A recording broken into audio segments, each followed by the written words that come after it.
자, 근데 또 우리가 비정규 커리큘럼이라는 게 있습니다. 우리가 커리큘럼에 대한 패러다임 전환이 필요한데, 자, 여러분들 이게 한 7가지가 있나요? 우리가 보통 학교에서 안 배우는 그런 커리큘럼이 우리에게는 홈스쿨링에서는 이게 더 중요한 커리큘럼이에요.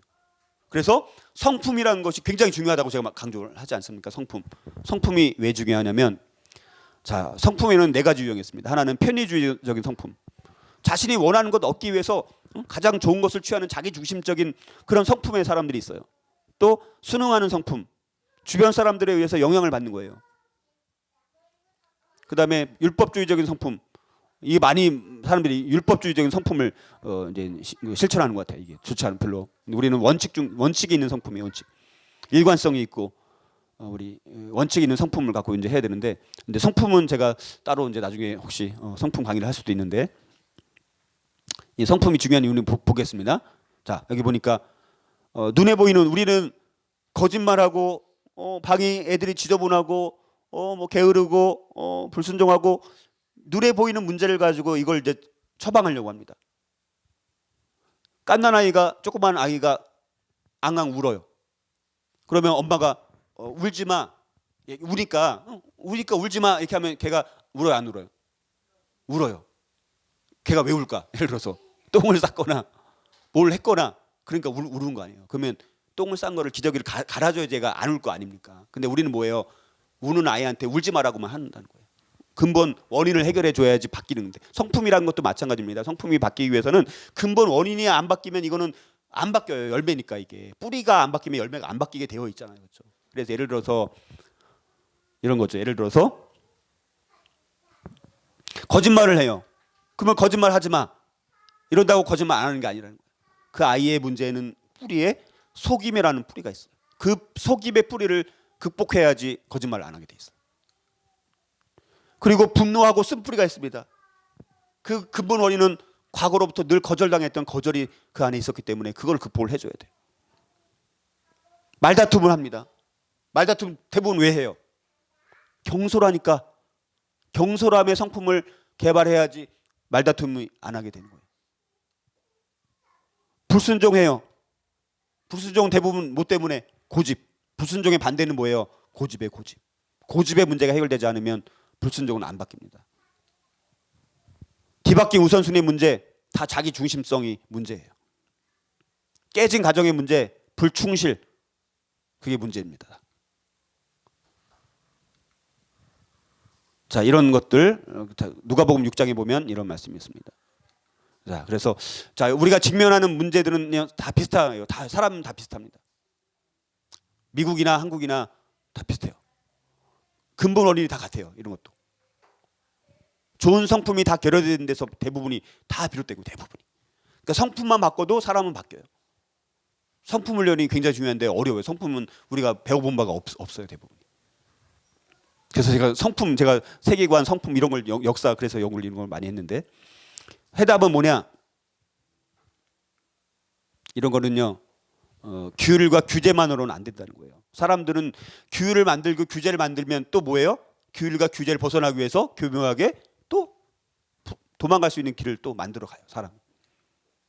성공하는 사람이나 가정은 좋은 성품을 꾸준히 보이니까, 한 번만 보이는 게 아니라 꾸준히 보이니까 성공하는 거예요, 그게. 성품은 의사를 결정하고 기회를 얻고 관계를 맺는 일에 성공을 결정하는 거예요. 그래서 저는 홈스쿨링에서 성품 훈련이 굉장히 중요하다고 생각해요.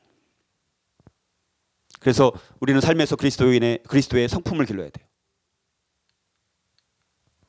근데 우리가 이게 왜 중요하냐? 성품을 왜 배워야 되느냐?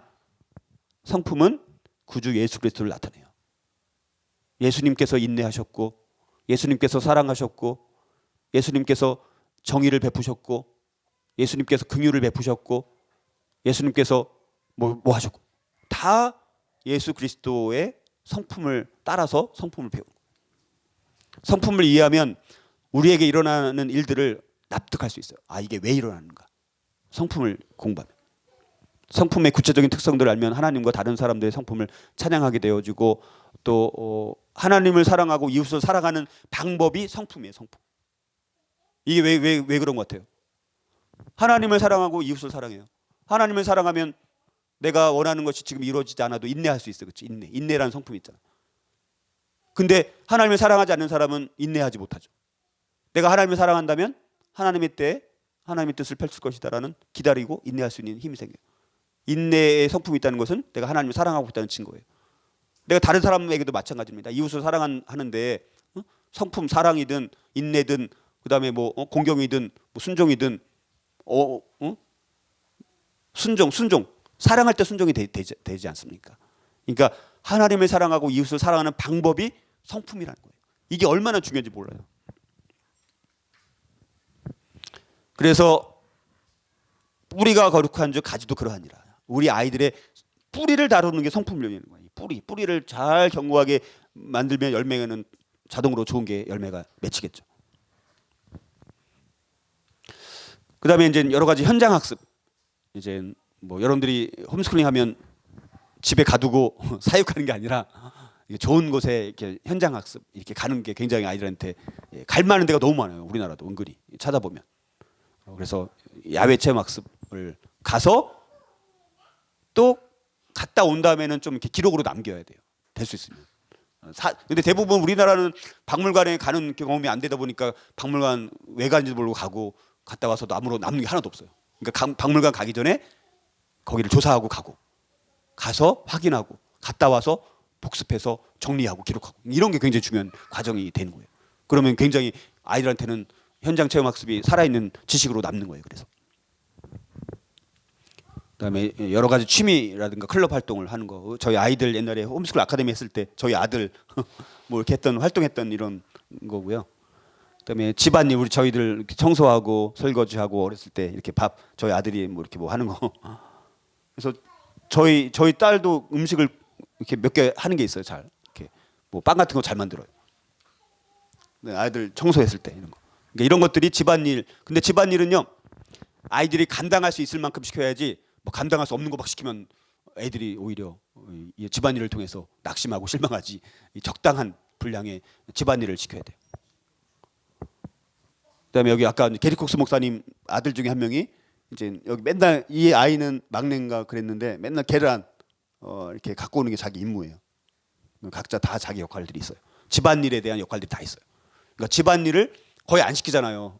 오늘날 부모들은. 그러니까 집안일도 시키는 게 이게 뭐라고? 이것도 커리큘럼이라는 거예요. 집안일이라는 게 커리큘럼이라는 인식을 해보셨나요? 집안일조차 커리큘럼이 될 수 있다는 거 잘 훈련시키면 아이들이 집안일 하는 걸 통해서 굉장히 많이 훈련이 되는 거 아닙니까? 가족 모임, 가족끼리 같이 이렇게 다니고 여행 다니고 이렇게 교제하는 시간을 많이 가지는 게 굉장히 중요하고요. 여러 가지 사회 활동, 용돈 버는 프로젝트 이런 것들이 다 아이들에게 뭐 이제 뭐 구두를 딱 꾸면 얼마를 주고 이런 것도 훈련이 되는 거예요. 집안일이. 그러니까 그런 것들이 좋은 커리큘럼이 될 수 있다는 거.